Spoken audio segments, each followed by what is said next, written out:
Hi, I'm Rob Gomes. And I'm Dustin Schroff. We're the creative team behind the award-winning short film Deflated, which Dustin wrote and directed, and I produced. Come on, son, let's go.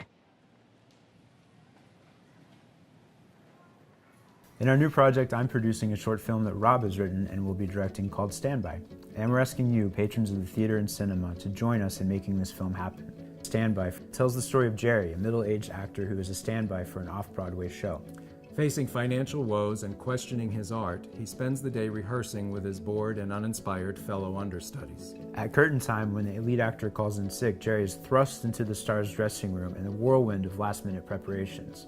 Then on cue, he walks on stage into the blazing lights to face an expected audience. And whether he triumphs or fails, our film will tell that story.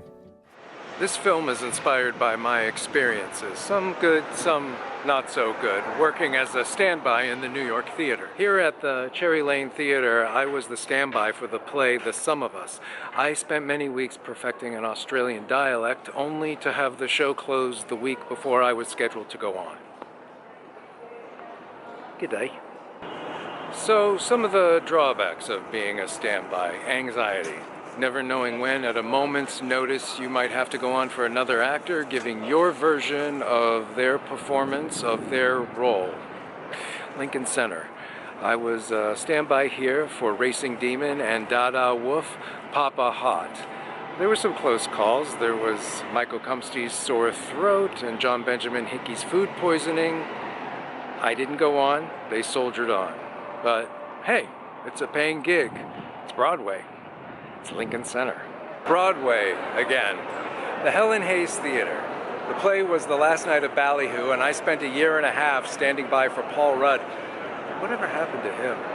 I did go on about a dozen or so times. It was an exhilarating experience, and it definitely was an inspiration for this film. Standby is a story about the fear of being relegated to the sidelines, the fear of failure, and the reigniting of passion for art and for love. Here's where we are now. We are incredibly lucky to already have an amazingly talented cast in place. Tony winner Reed Birney will be playing Jerry. Christine Ebersol, a two-time Tony winner, is on board to play the leading lady. Pat Nesbitt, a veteran of Broadway, plays Jerry's fellow standby. And Saida Arika Ekulona, an Obie winner for her performance in the play Ruined, will be playing the stage manager. And the Emmy-winning Rob Odorisio will be our production designer. Also, we're excited to announce that Daryl Roth, a multiple Tony Award-winning producer, will be back on board again as our executive producer. Your donation to our film will help us cover our production costs, paying for our crew, insurance, catering, equipment rentals, sets, costumes, and much more. Please check out all the great pledge gifts we have here on our Seed and Spark page, where you can also find links to our social media accounts. And if you have any questions, feel free to shoot us a message. Every play, every musical you see has a team of hard-working standbys sitting backstage. Our film is a tribute to those unsung actors, and we're excited with your support to give you a glimpse into their world. Thank you for your time. Thank you.